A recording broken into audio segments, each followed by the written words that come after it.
Come on in, come on in. Yes, it's another terrific hieroglyphic, and I'm in the building. Okay, my name is Hiram Hakeem, and like I do every day, I'm at my desk handling business, getting ready for the publication, the Reporter newspaper publication. We do it online, and it's also in a tangible form here in the Akron, Ohio area, northeastern Ohio, all over the place. Of course, you know they've been in business for over 50 years, and it is my job to get it to you digitally so you can go online at the Reporter newspaper online.com and get all the latest news. Speaking about the latest news, something just came across my desk. The brother Kanye West came up out of the shadows last night on social media, actually on Clubhouse, which is a social media platform for those of you who may not know. And he had an off-the-cuff interview, uncut raw. One of his grand themes was "Come and get me." He kept saying "Come and get me," kind of taunting the media and stuff like that. Well, listen, man, without further ado, if you would hit that share button, definitely hit the like button and subscribe if you haven't, so you can get more news coming out of the Reporter newspaper online.com. I am Brother Hiram Hakeem with the usual suspects, AkronHipHop.com. Check it out, y'all. You know, if you really look at the things that I'm talking about, a lot of people feel like me. So what's the crazy part? What I'm saying or the fact that I'm willing to say it? No, I definitely appreciate it. Well, I guess we both crazy because I'm gonna say the shit. Yeah, and I'm crazy too. If I could add one part to Yeah, that's Captain Tazariot. He's an Israelite. Appreciate it, brother. God bless. Hey, God bless you too, brother. I think that was a beautiful question, and what I wanted to ask you, do you think they intentionally misunderstand you so then that everyone else would then also be able to begin to misunderstand you? So when you start doing things that are clearly intelligent thinking, people will already be predetermined to, okay, Kanye is just crazy, so we just gotta ignore him. Like, what do you think of that? I gotta say, God bless Kyrie, because he never had an MK Ultra Canadian intelligence trainer that was connected to multiple celebrity mental health and deaths, from Aaron Carter to old girl from Clueless, her husband. So what I'm saying is Kyrie showed you the energy of change that can happen just by two of us standing on something we believe in at one time. How many times it was only me at the telethon, only me at running on stage saying this is the best video, only me, you know what I'm saying?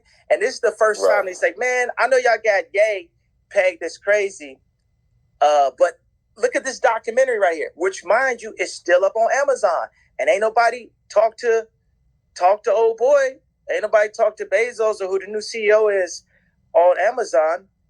So it's like we're starting to realize that was that one moment. And Kyrie, he really took that hit on not on my behalf, but on our behalf and on God's people's behalf.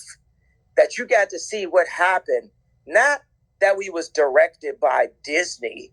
And it's like, oh man, they came together on this thing I'm watching on HBO or Hulu or Disney. But in real life, that people would take a financial sacrifice for the truth, because the truth will set us free.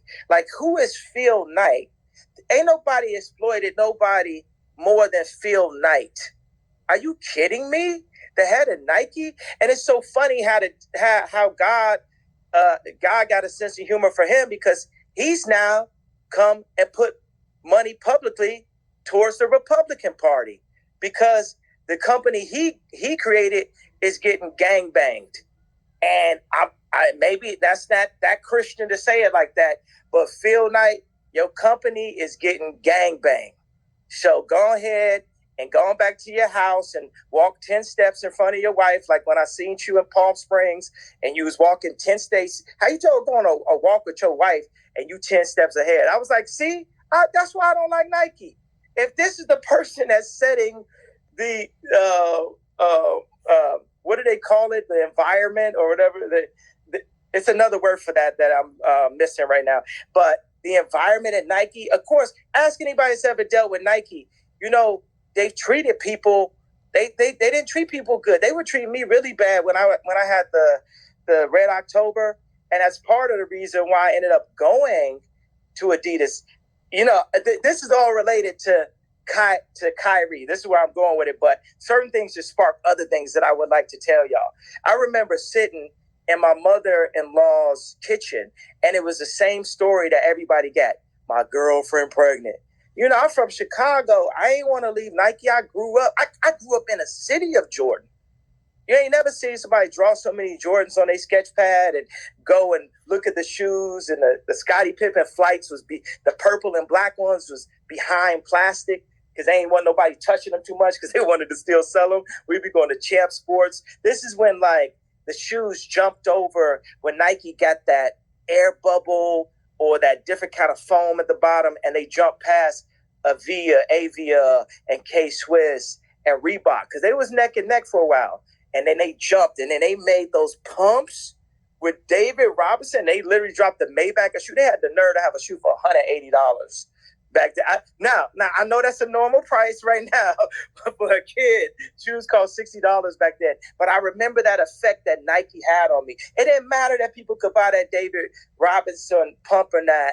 It affected me that at the point when Nike was treating me like how Chase was treating me, like how Adidas was treating me, that I was willing to stay with Nike because of how much I loved it, because of the value that we place on brands due to propaganda and, you know, just mental manipulation. All the Edward Bernays advertising. Why did Nike swoosh mean something to you? Why we want to be like Mike instead of wanting to be like Christ? Why every half the numbers in the NBA is number 23? All of that is branding, mental branding. And then you get a brother like Kyrie, well-read information.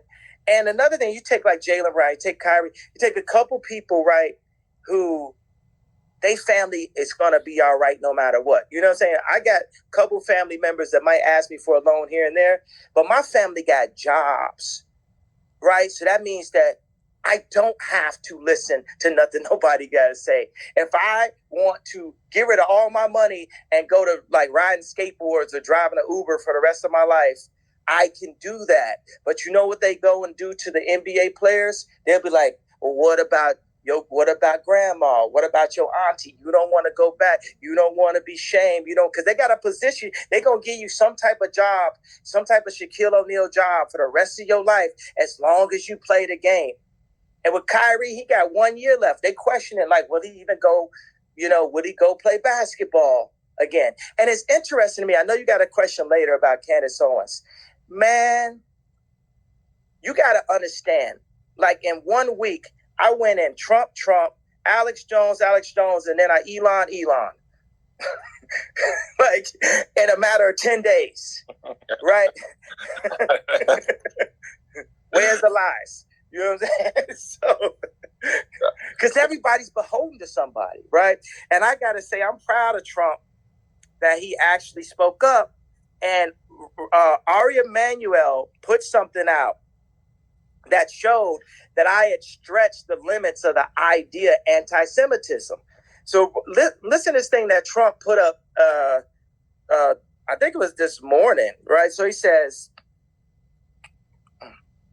how quickly Jewish leaders forget that I was the best, by far, president for Israel.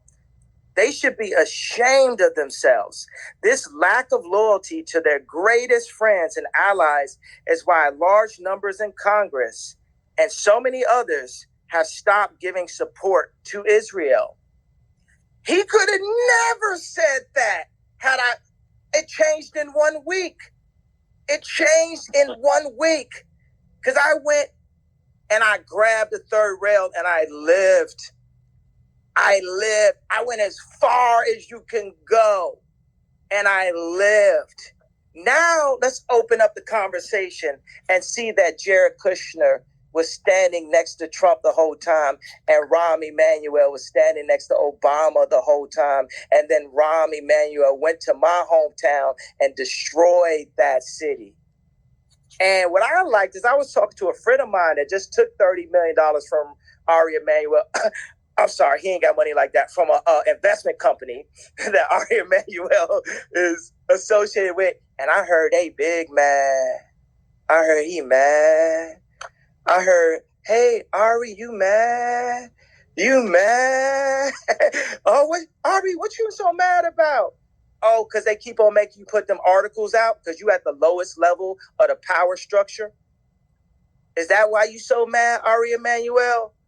Oh, what? Oh, how does the power structure run? Okay, we got China headed to be potentially, if it's not for Jesus Christ, the New World Order, the New America. But previous to that, we do have Christian-ran families, the Medici, 1,000-year-old families. They sit above the Vatican. The Vatican sits above the financial groups, BlackRock and Vanguard. Vanguard sits above Putin, Kim Jong-un, Biden. And you know who's under all of them? Ari Emanuel, Hollywood.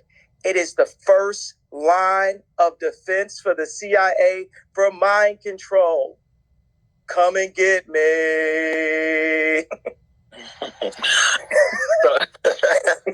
Okay, my other question for you is, what do you mean when... Now, you understand how I said, come and get me? What I just said is far past anything anybody in my position has ever said publicly. You understand that? So we just riding on God at this point. I ain't got no security. Y'all know exactly where I'm at. That else to that, have a God on your side. I appreciate you for that. He ain't lying about that. Drive me crazy. Yeah. God got us because it's that time, because they seeing it, right? They're seeing it. And they doing it every time. I got this joke. I'm going to just go ahead and tell it. It's very racist. No. Not you racist. Okay, I do the whole joke in a Chinese accent. There you go. All right, let's go. Come on, man. I know you're going to say it's very wrong, but watch there this. There we go. Okay, so when I wear the red hat, when Kim had the responsibility of watching me, they came to her and say, go get your nigga. And then Kim comes to me, the red hat, you got to take that off. You can't wear it to the White House. She said, look, my job is done.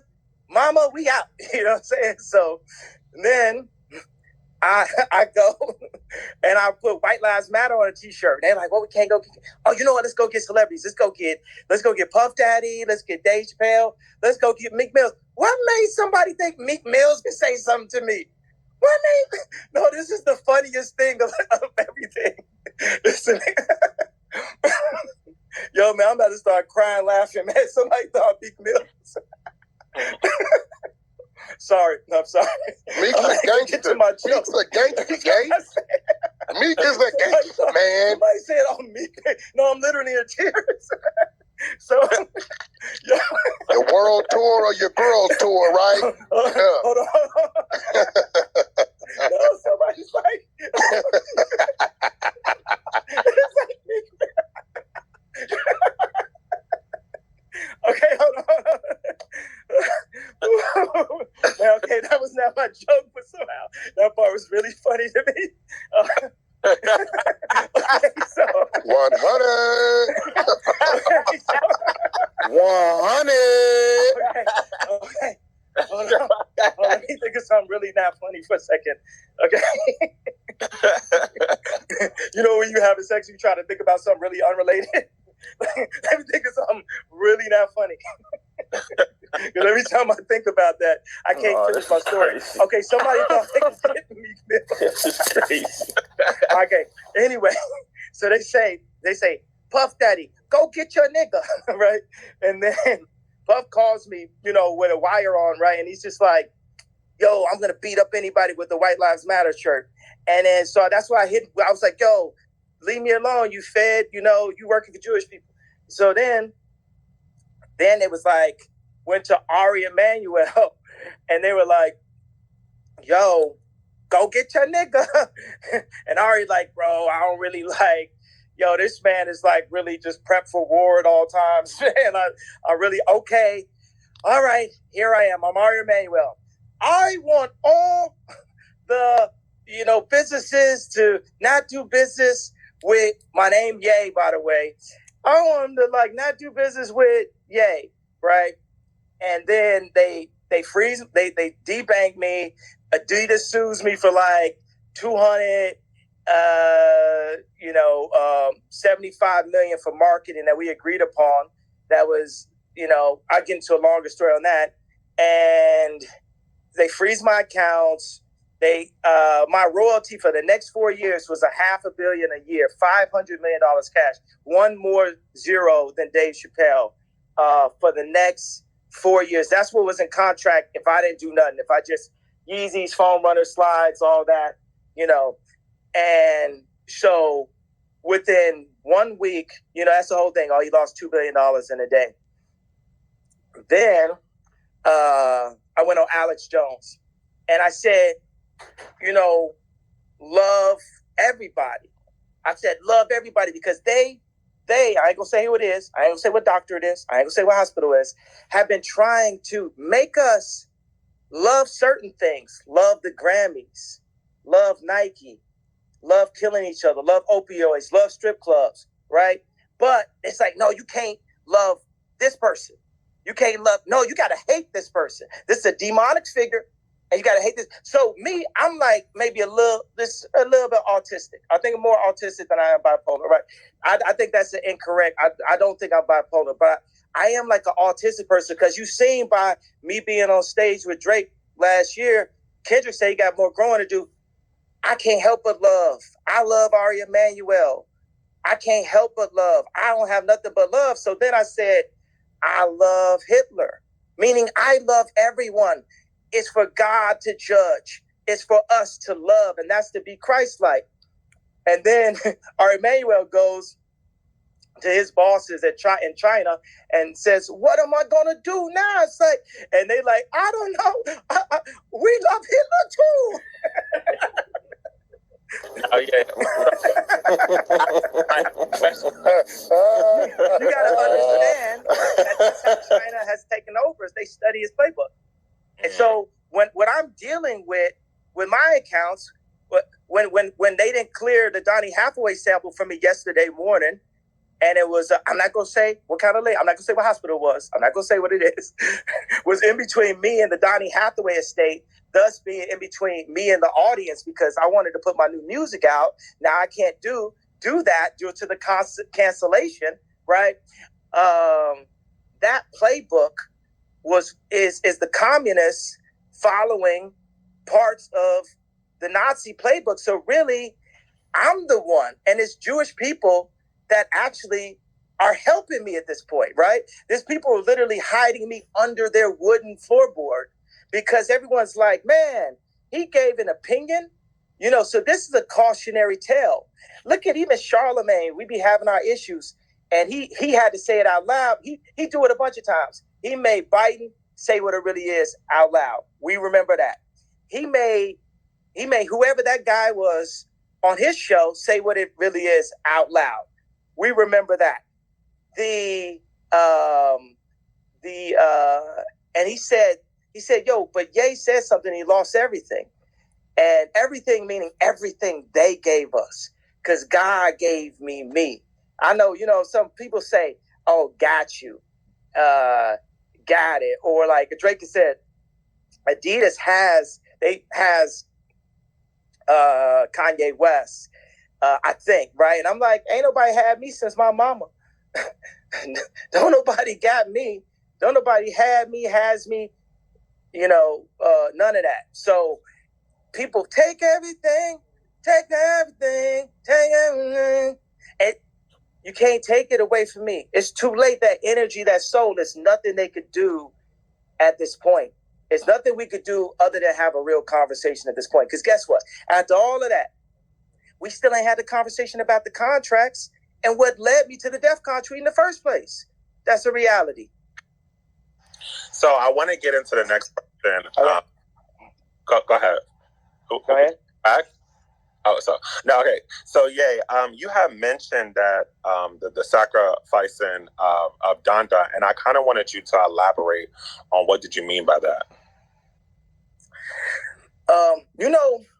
this is just an idea of something that I saw, me seeing Michael Jordan's father taken away, Bill Cosby's son, my mom. I felt like these things happen to bring trauma and control to the Black voices, the blood of Christ, the original voice, the voices that are controlled by the media. You know, oh, this could happen. This could happen to you. This can happen again. This is what we're going to do. We're going to make this sacrifice. And, you know, this is just, I saw a pattern. You know, sometimes people say, oh, well, yay, what you're saying, that sounds erratic. I'm a producer. I see pattern recognition. I'm listening to Otis in Paris sitting at the table with, you know, with Jay and Beyonce and Dream and stuff. Virgil's there. And I just hear the song and I got and boom, let me make that a pattern. That's one of my things of what gives me a neo ability to see the world in these black and green matrix green ways is my pattern recognition. That's what makes me a Rain Man. And if Rain Man saw those three things add up, he said, okay, well, the fourth one's going to be Tiger Woods. And then the fifth one's going to be, you get what I'm saying? There's a pattern of that happening. So I think the word sacrifice is, and, you know, I'm super Christian, but it sounds too, nothing can never be too religious, but in this really secular media world, they use religion to sound, and people always going to write things off as sounding crazy. So, you know, guess what? It's up to people to believe the stuff I'm saying or not at this point. You know, pretty much it's right every time. So, and I still have the ability to speak. And that's why I did this morning, because the last thing I need to do is stop expressing myself, because God put me in this position to express myself. So I'm saying my pattern recognition says that looks like there's sacrifices to major black celebrities in Hollywood. Thank you so much. Go ahead, Cap. I appreciate it. I had a question, right? I've followed you like from your first album up until now. On your first album, you had songs like Spaceship, you had Jesus Walks. Even in your song, The Last Call, which I still play when I work out, you said, I played Jesus Walks for me and they wouldn't sign me. And so now when you fast forward to 2022, you're extremely active with your belief. Is this something that you wanted to do back then, but you felt like maybe either the masses wasn't prepared for it or would be held back, and now you feel like you're in a position to bring it forth? Because I'm a fellow believer in Christ as well. Like, what made that change come to where you push it the way that you push it? You know, just, you know, Jesus will break you down. And I would like to not be one of them cliche Christians that only call on God on Easter or when they at their lowest moment. But, you know, it would feel like all those man-made possessions were taken away from me. And what I want to say when we talk about the accounts being frozen, that ain't got nothing to do with Jewish people. It has to do with the fact that I went on Drink Champs drinking and bragging about not serving Christ. If I say, oh, I buy a girl a house, that ain't what Christ want me to say, or want me to say with the money that he provided. Because to get that to be worth $11 billion, that's God. And God had to sit me back and job me and put me in that well for a bit until I told the world and used this position to say, Jesus is king. There is only one way. If you ain't talking about Jesus, you wrong, and you can't lead. You can't lead. Now you get some suggestions. You can work on this contract, but you can't lead. You can't lead until you follow, and until you follow the truth and the way, and that is Jesus Christ. And that's what I had to learn. And I go down there, you know, because I go into these places. I got a Napoleon. I got the short man complex. I got the Michael. I got the lawyer from Carlito's Way complex for sure. What are you talking about? I got pink polo. I'm next to Rockefeller. You know what I'm saying? I still don't like the way Tata used to look at me in the studio. You know what I'm saying? It just never left my mind. But you know, somebody just give you a look like, what you doing here? Play a beat. But I gotta say, one thing is so funny. It's like nobody really had my back and supported me as much as Tata. Now he always going to keep it real because this is one of the realest people. Like if anybody know Tata, this is one of the realest, most straightforward people. Like even Jay might keep it more politically correct, but Tata just gonna boom. He's just gonna say what it is, how it always is. But Tata got me on Jay-Z on the Blueprint too. I talked to him. I was like, man, Tata, you know, I got this chain and back in Chicago, man, I'm running around saying I'm on the rock, man, and if I don't rap on Jay-Z album, man, people, you know, they ain't gonna really believe in me as a rapper, man. And he went and got Jay to put me on Point Out the Bounce on a Timbaland beat. And my rap wasn't even that good. You know what I'm saying? It wasn't no Watch the Throne rap. But, you know, it's like he did that. Another thing is I always be talking about Jay Brown. I'll be having my issue with Jay Brown. We got this joke going back and forth where it's like he had this leather jacket, and this leather jacket had wool, but it had leather sleeves. And it made me think of like them leggings that girls used to wear, where it's like gym in the back, but leather in the front. I'm like, is you going to the gym or you going to the club? Let's make a decision here, right? So Jay Brown had a jacket. I told him, yo, I want you to go on a flight. I want you to put it up in that compartment at the top, and I want you to leave it there. So, but, and if you ever talk to Rihanna, talk to anybody, there's a whole email that I put like 12 people on where I'm just talking about his jacket for a long period of time, right? And he'll know exactly what jacket I'm talking about. And I hope he left it. And leave that in the lost and found and don't find it. All right, but what Jay Brown did is when I had Stronger, and this is funny, this is like some proper music industry stuff. I had the sample, and he was working at Def Jam, and it was very important because it was so progressive, this idea. Mind you, I made Stronger because my fiance at that time liked Justin Timberlake a little bit too much. He's all, we bring in Sexy Bag. I'm like, man, you just dancing too. You all up in the mirror to that, huh? You bring a Sexy Bag, huh? So we went and made Stronger, and I would play it, and she'd be looking like, you know, because I was kind of like a backpack rapper, you know, and she's like, yo, I don't know if people gonna understand it and get it. And I played the song.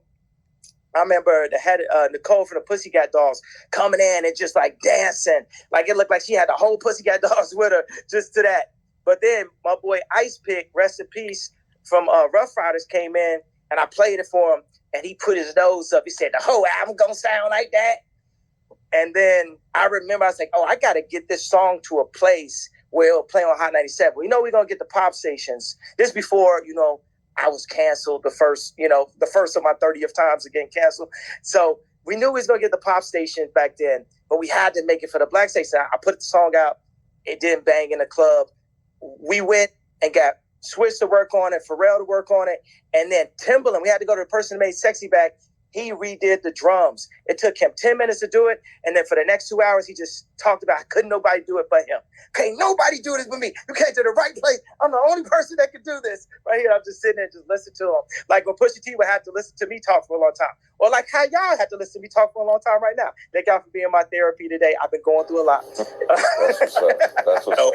But anyway, I want to say Jay Brown went, and there was someone who had the sample also.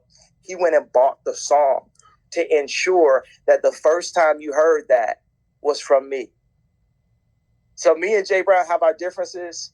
Like he got a difference. Like he feel like it's okay to wear jackets with leather sleeves and wool bodies. We agree to disagree. But he has done a lot. You know, this stuff is like funny to me. I'm one of these people that you can tell obviously likes the sound of their own voice. And by the sounds of being the top 5 streaming artists of all time without no album out, hundreds of millions of other people do too. Did that answer your question? Yeah, somewhat that answered my question. Okay. Now, my next question. Wait a second. He didn't sound energized on that, though. No. Get him, Jay. Get him, Jay. No. I wanted to do a follow-up. Oh, shit, y'all. I want to do a follow-up, but y'all know Ion's going to ask you. No, do the follow-up because I want your energy level to be high. Okay, so my follow-up, I follow like the Israelite belief. And so the reason why I asked you that question about your path is because I love that journey. I see you're switching. And then from watching the Drink Champs video, you made a statement to say that, you know, we're the Jews too. So like, where did that part come from? Was it something that you learned from like the Jewish people, or is this something that you learned from your own side? And where do you intend to take that part? You know, when I went on Alex Jones, is interesting. He talked about this. It's so funny. You wouldn't expect Alex Jones to specifically back up that thought and that theory. I would read the Bible. I'm looking at the location of the Bible, and I went and visited Bougie Banton, and I'm getting different people's perspectives on Christ. I have my boy Mickey Halstead also shares these same beliefs. And my question is, why are we the only people that don't have a flag? Well, obviously, our existence was erased. Those slave ships was real, bro. You know, we are the Jew, and they are Jewish, like that of a Jew. That's what I'm talking about. Oh, you wanted to hear that? I'm already canceled, right? So I can say stuff like that. I want to make sure, because it was important. Even though we're not face to face, I heard in your voice that Timberland story that I tell all the damn time was not that funny to you. You was trying to get it to some like, you was trying to get it to like a real conversation. We're trying to line up in front of the stadium right now. And people, my thing is, you know what? There are truths to the relationship. Stereotypes exist for a reason. There are more Chinese computer engineers and Indian computer engineers than there are of other races. You know, there are more creatives in the entertainment field than of other races that are black. You know, certain stereotypes exist for a reason. That's why they're around. Like, everyone's trying to like homogenize the New World Order us and not have us look at the heritage of where things come from. Something that I heard in it for Christians out there is that the Bible describes dinosaurs as dragons, because that's something in the indoctrination school known as Sierra Canyon that they do to make your kids come home and be like, well, Dad, well, you know, what's up with the dinosaurs? So we're saying the importance of history. And if we know where we come from, we can know where we're going. And there's all these overlaps where history repeats itself. Like certain stuff when I go through dealing with Yeezy and Skims and all that, I'm like, man, I feel like I'm in a Gucci movie right now as we speak. Like even this thing, like, why was Corey Gamble sent into the Kardashian Jenner family? Mind you, Corey Gamble was Puff Daddy's Manny, right? And then Corey Gamble was next to Justin Bieber when he was getting in trouble, right? And then soon as Bruce Jenner turned to Caitlyn Jenner, here go Corey Gamble. Why is that? Because if you see me and Kim, and I'm doing an Easy Fashion show, and we got the most visibility of all time, then the richest man in the world would offer me a deal and then take the deal away from me and then hire my best friend and make him the head of Louis Vuitton, right? It was all to keep us at the Ari Emanuel entertainment level, because we stay on the path we're going, we get to Medici level. You go above Vatican. You go above Vanguard and BlackRock. But right now, Shorty got an investment firm that's half with, I'm not going to say what hospital is. You know, I'm not going to say what the doctor is. It was a juice. So. No surprise. But that's the thing, is you got to understand, the Armenians work in the meatpacking district and the Jews work in the nigger packing district. The Jews are used by the Chinese to control the blacks. They just middlemen. They'll sell anything.